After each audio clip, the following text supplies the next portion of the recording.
Welcome to the Powercat Podcast, the original K-State sports show. Here's your host, Tim Fitzgerald. Welcome to another edition of the Powercat Podcast. Fitz, Gills, and Coles, your usual unit. We were going to invite Big B, and then I thought, I don't want to work that hard. We're going to get enough of Big B here in a couple weeks in Frisco, so let's chill with Big B for now. Well, right? I'm like, I got to kick it answers or questions to three different people. I could barely handle two this morning. Right. I'm just old and grumpy, and I miss Big B. I wish he was here. Hey, we're sponsored by Helping Hands Remodeling right here in Manhattan. Check out his website if you need some more information. mhkremodeler.com. Gabriel. By the way, Gabriel, I got your DM. I got you on the schedule. Thank you for reaching out, but I forgot to reply. He's going to be over at our house in 2 weeks to do some work on our deck. It's going to be awesome because our deck sucks. Man, he's got so much to do. Check out Gabriel. Make sure you use Helping Hands Remodeling for your home, your rental, your Airbnb, your car. He doesn't do cars. If you move into Ryan Gilbert's place, get help. That's it for that. This is the Powercat Podcast. We take your questions from Wabash Station. That's how it works. And we line them up, pick them off. Great questions. They're okay. We will be doing that guy on the other end of the podcast there for me. Cole and I will be doing a VIP session later on that will appear about football recruiting. Lots going on. Cole, how many commitments in, say, the last week? 706 is my guess. Yeah, well, let's just put it this way. They had one commit heading into the spring, and now they're up to 14, I believe. So it's gone rapid. It's gone quickly, and they don't show any signs of slowing down. They've been piling up. In fact, we had to delay today for another commitment because Cole had to go take care of that. And plus, I needed to get pretty. It didn't work. Look at and that. Gills was just waking up. Yeah, Gills was just waking up after working late at his other job. The people of Aggieville need their late night drinks on a Monday. Come on. Exactly. Monday, whatever. Let's get to your questions from Wabash Station. Here we go. Who leads the team in receiving yards? Not named Jayce Brown. Yeehaw Emaw. That's a great name. Have we ever had Yeehaw Emaw have a question? Because that's, Welcome. I don't know. John Queefald, you're out. That's my new favorite name. That's my new favorite one. Cole, give me your thoughts. This is a tough question because, I think there's another question here that's going to talk about like offensive distribution. I think that maybe who leads the team in catches after Jayce Brown is probably more indicative of how the season goes than necessarily receiving yards. In other words, I could totally see a world where Dylan Edwards is second on the team in receptions behind Jayce Brown. I don't think he'll be second in receiving yards because typically running backs don't pile up, big time receiving yards. I think that the answer to this question is maybe Garrett Oakley. Is that correct? I don't know. I'm struggling to pick a receiver and just pin them down to say this is the guy who's going to be second on the team in catches. And if it's not Garrett Oakley, then maybe could we be talking about Linkon Cure? No, I'm not. I'm just kidding. I don't think Linkon Cure is going to be second on the team in receiving yards. But if I had to pick, I would say Garrett Oakley would be my answer. Gills? I don't see Oakley getting a ton of catches or yards just because of the depth at that position. And I know there's a couple of questions about a lot of stuff that kind of ties into this, so I won't get too ahead of the horse here. But, the wideouts, it's imperative that those newcomers step up. And we've talked about that a ton here throughout the offseason, that Kansas State wants to go far. You're going to need a better group from top to bottom at the wideout spot. But that being said, you mentioned Dylan Edwards, Cole. Outside of Jayce Brown, there is, the tight ends have probably a lot of connection, a lot of chemistry with Avery Johnson. But, what's wrong with a check down, right? And just tossing it off to Dylan, letting him get 6-7 yards, let him do his thing. I think that's going to be an option, but also just the continuity that those two have had for their whole lives playing together, seemingly, right? Dylan Edwards can be a pass catcher. And, you think of him as a running back. Certainly he proved himself in that bowl game out in Arizona. But guys, we've been clamoring for this all throughout last season, right? Let him go out and split out and catch a pass or two. So you're going to need Dylan Edwards to be involved and be a focal point of this offense as somebody that's been in it for with the season under his belt. Whereas those wideouts coming in, of course, they're going to need to step up, but that's not a guarantee. And, they are newcomers to the system, and those tight ends, Cole, Oakley is probably the top dog in that room without a doubt, but there's just so many of them. It's hard to see them all getting so much attention. Fitz, before we answer this question, before you answer it, I should say, do you know who the number 2 leading receiver was on the team last year? I have no idea, but I'm going to guess DJ Giddens. It was Keegan Johnson. Okay.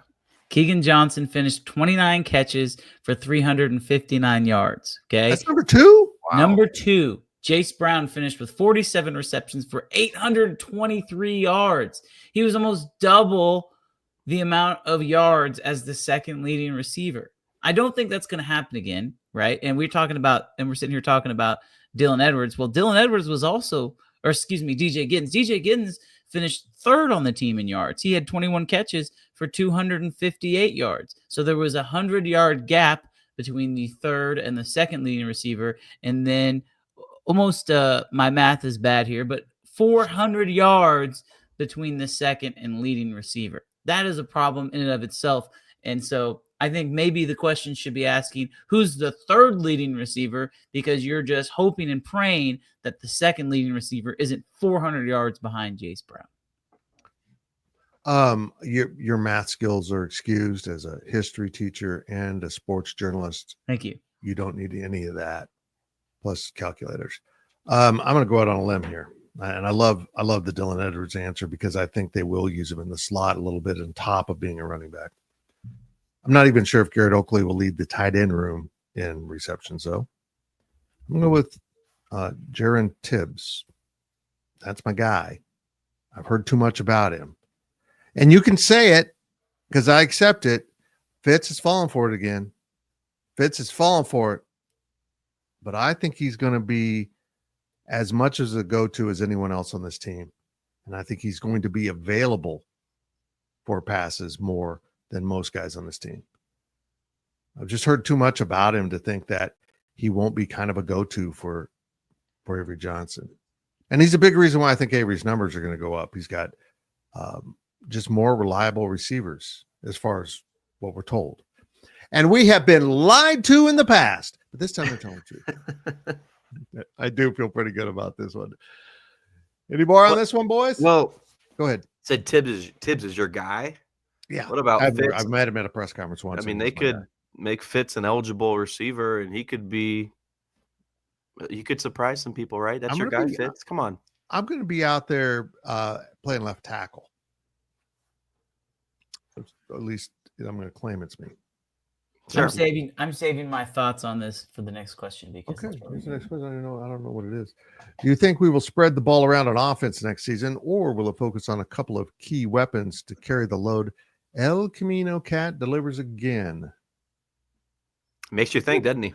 Yeah, he does. Who wants to wrestle with this one as I scratch my head? Well, let's talk about this as a group here. Okay. Can we all agree that the number 1 and number 2 options on offense next season will be Dylan Edwards and Jayce Brown? Is that a pretty fair assumption? We agree with that? Yes. You'd hope. Yes. I would say Joe Jackson is probably in there. If he's not the 3rd best option, he's the 4th best option. And so naturally you're going to be looking for a tight end and a receiver to step up. So you start going down the list and you're like, okay, this player has to get touches. This player has to get touches. This player has to get touches because of what they can do, because of their skill set. I typically tend to lean more towards spreading the ball around, which is why, we go back to the last question, who's going to, be the second leading receiver. There might be a second leading receiver who doesn't have as many yards as Jayce Brown, but I could see that the 2nd, 3rd, and 4th leading receivers being a lot closer than they were last year, if that makes sense, right? So just because a guy is second on your team in receiving yards doesn't mean that he's the second option through the air, right? Each guy is going to have different roles that they're going to fill. One guy is probably going to emerge as a deep threat. One guy is going to emerge as a jump ball. I can see Jaron Bradley being a guy like that, jump ball in the red zone. And so I think that the ball will be spread around a little bit more. I think they're going to make a point to do that. And also, let's just call it how it is, guys. Guys with eligibility, if you want to keep them around, you got to keep them happy. And how do you keep guys happy? You give them the ball. I did just say good things about Dylan Edwards, but you got to remember his size at 5'9". He is not an every down back. And he proved, like I said, in that bowl game that he can be that. But over the course of a year, that's just kind of unrealistic to expect. So at running back, I think you're going to see a lot of, maybe not a lot, but it's not going to be a one-man show. Tight end goes without saying. There's so much depth there. That's not going to be a one-man show. So just with regard to those two positions, running back and tight end, it's going to be, the love's going to be shared around from Avery. Wideout, guys, that really truly does depend on how the roles play themselves out and who defines what. We ideally we know what Jayce is going to be. We all have that in our mind, that he's going to be the one and he's going to be the guy. After that, though, there's absolutely no certainty anywhere. I don't care how many good things we're hearing about this guy, or this guy's in his second year, in the third year, fourth year in the program, he's going to take a step up, what have you. Jayce is really the only guy who's kind of proven it on the field in a purple jersey. So that's the one position where it could just be a guy or two, up at the top, like we saw last year, like you mentioned, Cole. You don't want that. You need balanced stability in every position group on offense as far as your playmakers go. But that's the one area that I'd be concerned about is the wideouts. Interesting. I think the key word in this question is spread. K-State's not going to run the spread, but they will spread out via formation more than what we've seen. I'm confident Matt Wells wants to create lots of avenues, lots of one-on-one matchups for these talented players. And it's hard to predict who will get those touches because I think a lot of these plays that'll be up to Avery. Mm-hmm. I think whether it's a option read out of the running game or, just pass patterns where you have options open to you. I think we're going to find out quickly who Avery trusts, who he wants to go to, because he will be making those choices live action. And maybe that will be Avery will keep the ball a little bit more. I think that will be an emphasis in certain games where they need him to run even more than he has. But I think it's going to be a fun offense to try to figure out where it's going. And that's the point. That's exactly the point.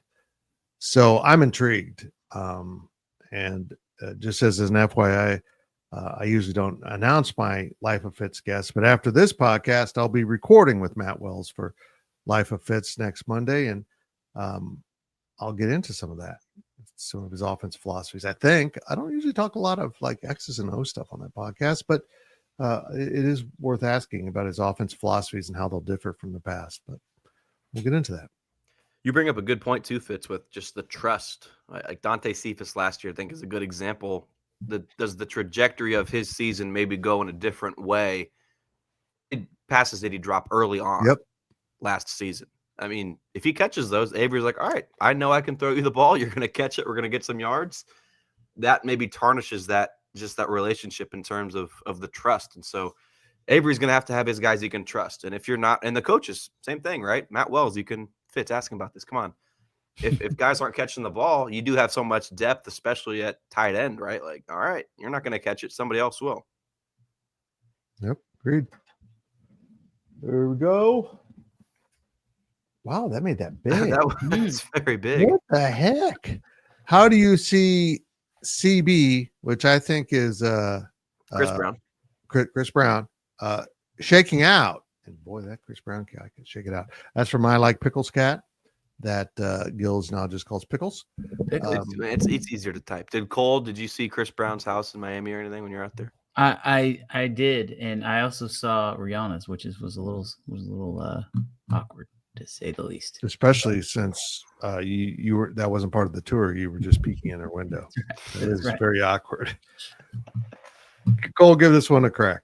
Cornerback is an interesting spot. I mean, Jaden Rowe is like the first person who sticks out in my mind because you go look at the roster right now, guys. Jaden Rowe listed at 6'1", 227 pounds as a cornerback. Fitz, I know you've talked about it on some previous podcasts, but like the guy's built like a linebacker and he's fast enough to play quarterback. So that's one guy I look at maybe as a guy who can step up. But, you know, I still circle back to Zayshawn Rich and Donovan McIntosh. I mean, I think that they call him Donnie Mac. I think that McIntosh has an opportunity to be really, really good. 6'3", 194, and really kind of flashed in that bowl game. Same thing with Zayshawn Rich, 6'1", 209. People forget that Rich was one of the lowest rated recruits in the recruiting class last year and didn't even have to redshirt and played a lot of snaps for Van Malone.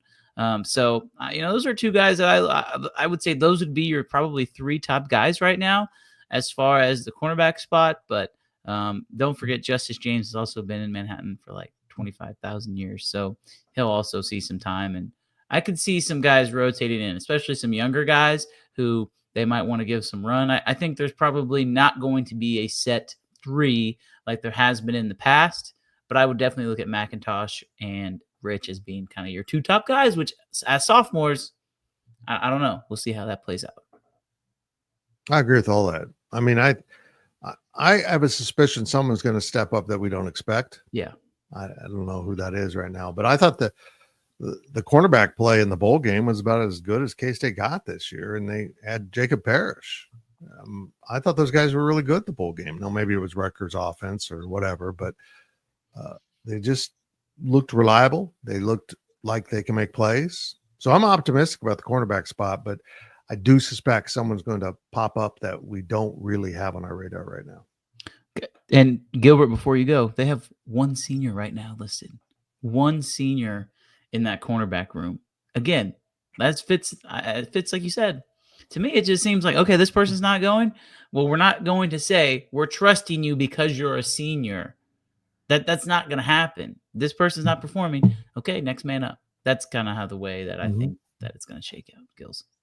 Update from the studio. I don't have much else to add before because I know what you're going to say, Fitz. I'm just too busy looking at dude in the backstage. He's hounding you. Yes, he is. He's eating paper towels. Daphne has there must have been thunder outside because she's crawled up underneath the desk now. She's right at my feet. It's not easy, man. This is like juggling knives around here. I got two dogs to worry about, and I also have Dude and Daphne.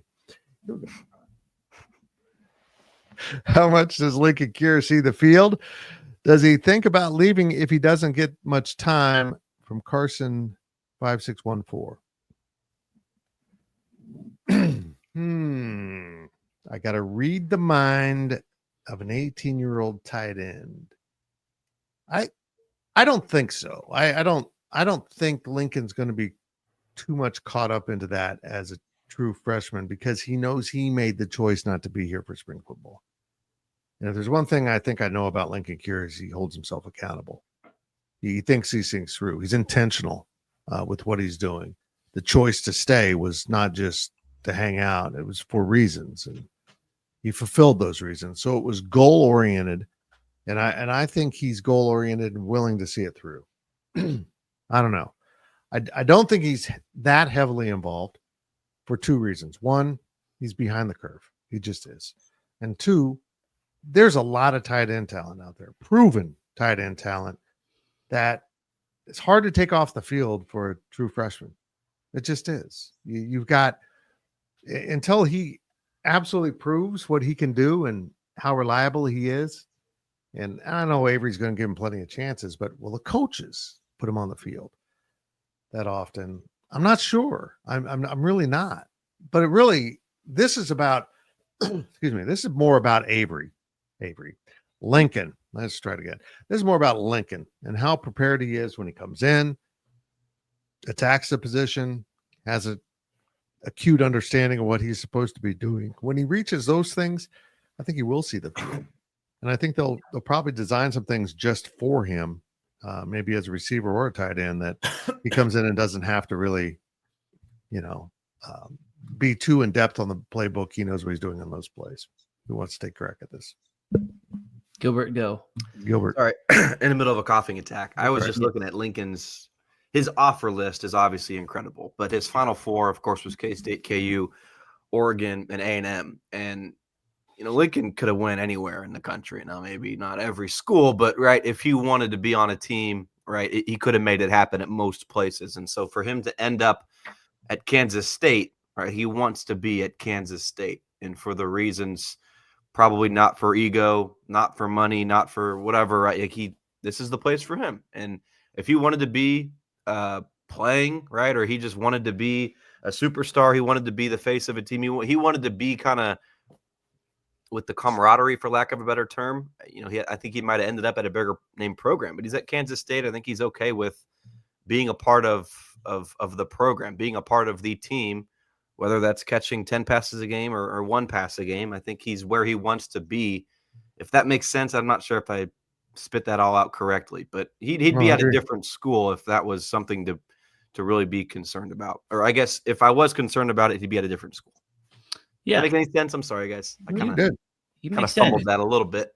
Right. And I think it's important to keep in mind, guys, like 5 stars do not come around all that often. This is not, there is a set number of 5-star recruits in each class, and doesn't have anything to do with position. Some years there's, maybe there could be 3 tight ends who are 5 stars. Some years there could be, 4 tight ends who could be, and some years there could be 0. Okay. And my case in point, and the reason why I bring this up is because I do believe that like the talent level to be a 5-star kid is undeniable, right? Like, maybe he won't live up to his 5-star potential, but there is a really good chance, guys, that Linkon Cure is one of the best players in the Big 12 by the time that his career is over at Kansas State. Because if you go back and look, we can sit here and we can talk about the blue chip ratio and what have you, but 5-star players across the board tend to perform at a very, very high level. Okay. And my point here, what I'm trying to make is since 2021, guys, there's been 3 5-star tight ends. Since 2021, there have been 3 5-star tight ends, and that's about as far back as I'll go. I can continue to, go down the list. I'm sure that number will, go up a little bit, but not by much. My point is there are going to be expectations for Linkon Cure, and I think that he has the potential to live up to them. And I think that we should be looking at this from a little different perspective because he has talent and he can help the team. Will there be a learning curve? Yes, there will. But he's not a 5-star for no reason.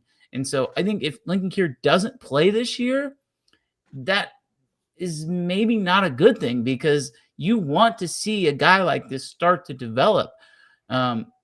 He's going to have to make a big jump. But I think he's going to play.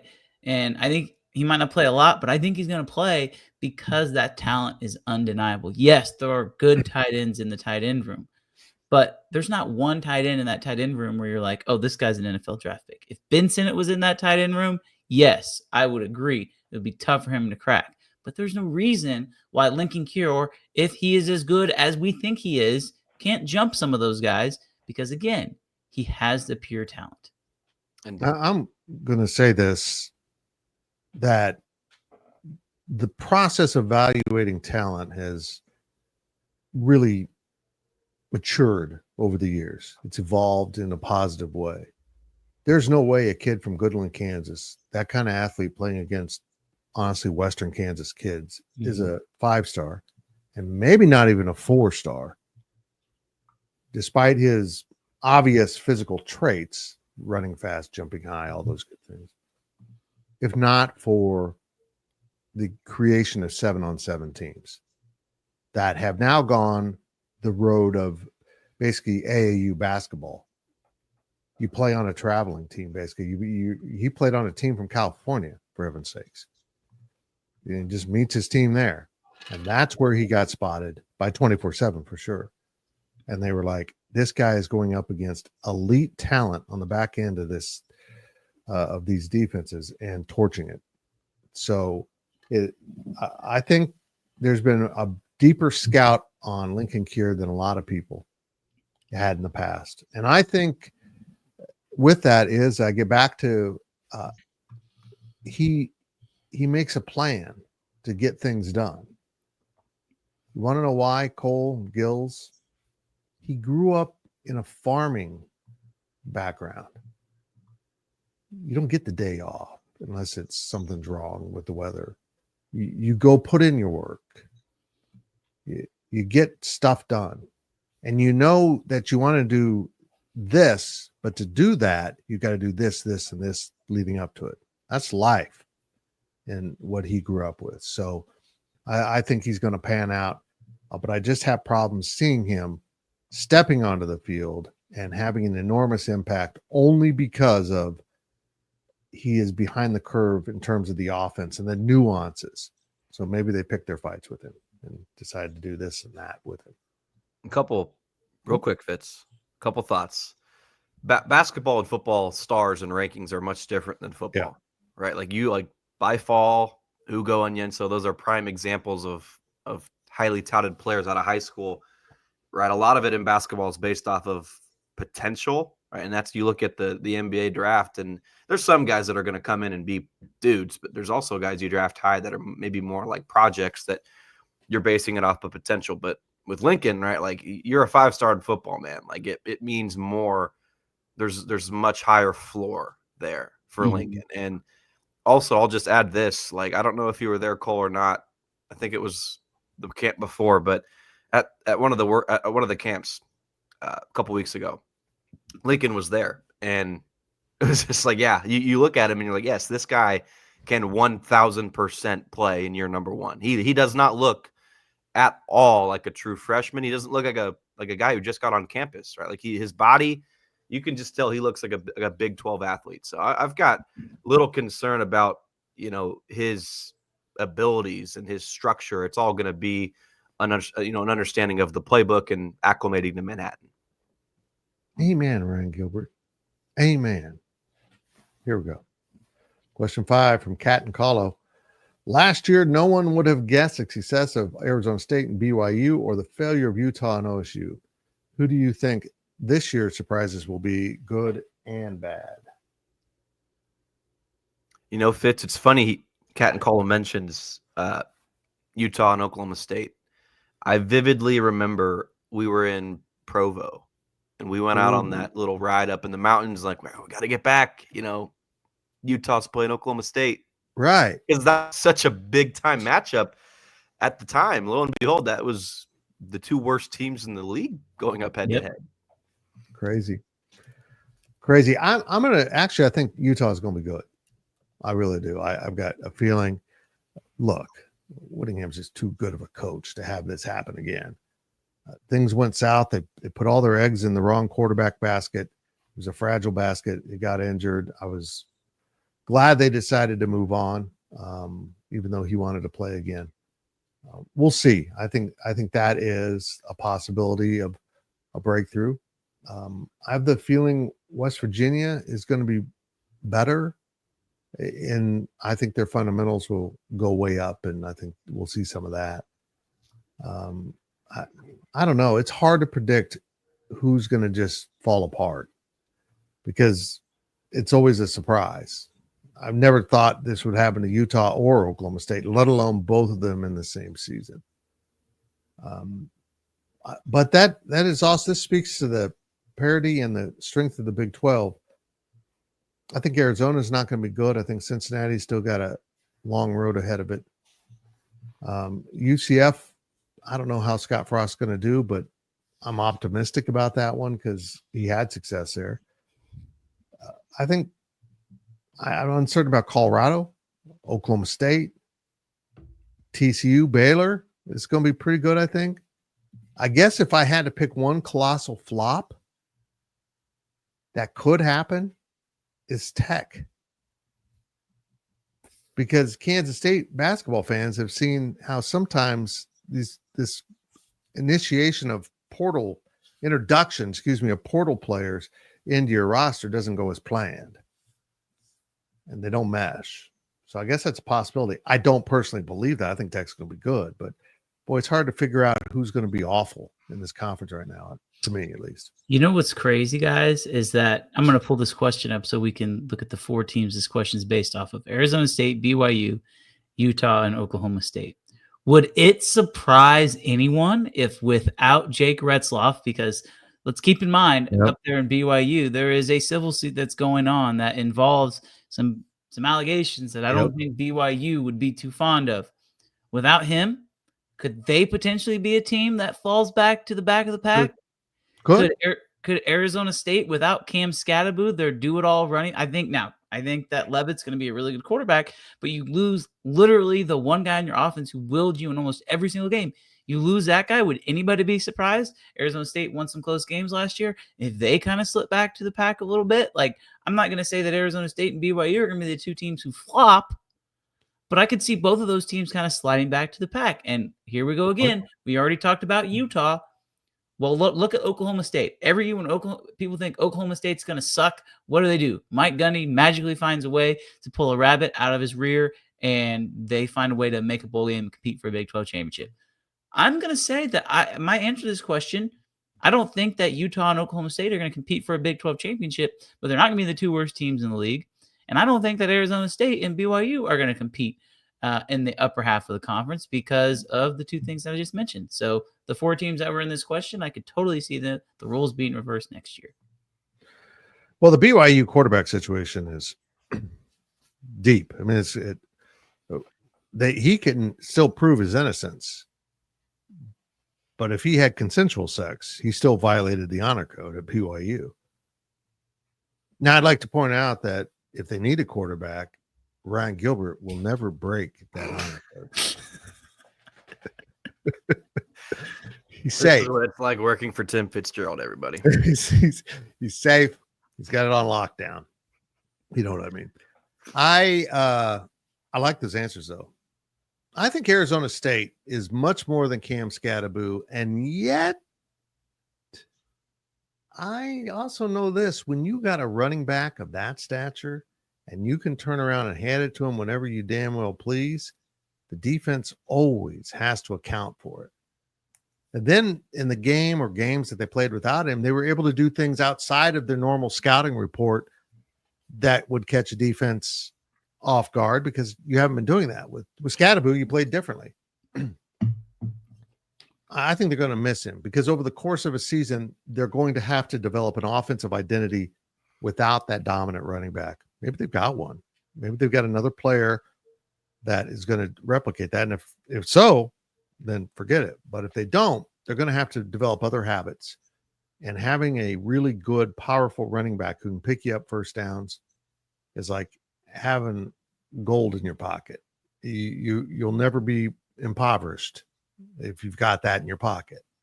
And that's how they were able to play and play relaxed at times, because I knew even in that Texas game, Scatterbo will get going. He'll get going and change the course of this game and change how everyone's defending us, how they got to defend us. They're going to miss that a lot. They really will. I like BYU, or I guess I don't like BYU as my answer. They're 7th in the Big 12 right now at FanDuel to win the league, so it's not like they're a front runner and everyone's going crazy over the Cougars. But I have their schedule pulled up, guys. They beat Oklahoma State by 3 and Utah by 1. And I understand the game was at Utah. That's a heck of an environment, right? But they should have lost, by the way. Yeah. So, and even the game against Kansas State, like Kansas State shot itself in the foot. That was the story of that game in Provo. So I never thought BYU was really that good last year. So I think you're going to see all 4 of the teams that were mentioned probably are going to take a step back to the middle. Oklahoma State, Mike Gundy's got probably the best resume in the league as a coach, and he's been there. Utah, guys, I think everything's kind of going to maybe go back to normal a little bit for those 4 teams. Makes sense to me. Go one more. And excuse me, as a reminder, we're going to be doing a VIP version of this podcast to talk about recruiting. A lot going on right now with Kansas State recruiting. If you want to follow all that, we're at 50% off right now. Go Powercat. You can go get a subscription. It's a recruiting special, and it lines up perfectly with what's going on at K-State. But let's give you a little taste of the recruiting. Have we decided his name is Teodecki? or do we not know? Teodecki. Does Miles Teodecki's commitment surprise you? Yes. He's considered a pocket passer. Yes. Is this a sign of a new offense by offensive coordinator Matt Wells? Tim Beebe with that question. I am surprised. I am. I think they probably see a running ability in him. I mean, Will Howard was a pocket passer and a very effective runner. So I don't think he's a statue in any way.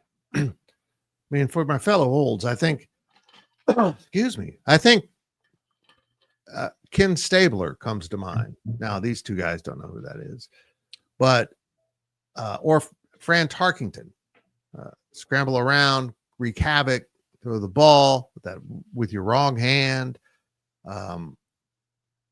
I think sometimes left-handed quarterbacks are very unconventional, even if they're a pocket passer, simply because growing up as a left-handed quarterback, you probably formed some habits because you had to prove yourself. Because a lot of people don't like left-handed quarterbacks. I'll take a left-handed quarterback if they can win games. So I don't know. Cole, your thoughts on changing the offense? I don't necessarily think it's a sign of the offense being changed. I think you bring up a good point with Will Howard. I mean, that's something that K-State fans can understand and can relate to, right? This was a pocket passer in high school. And then when he got to Manhattan, what did he turn into?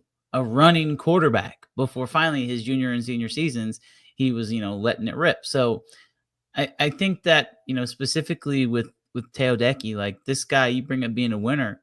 He won the 6A state championship in Texas.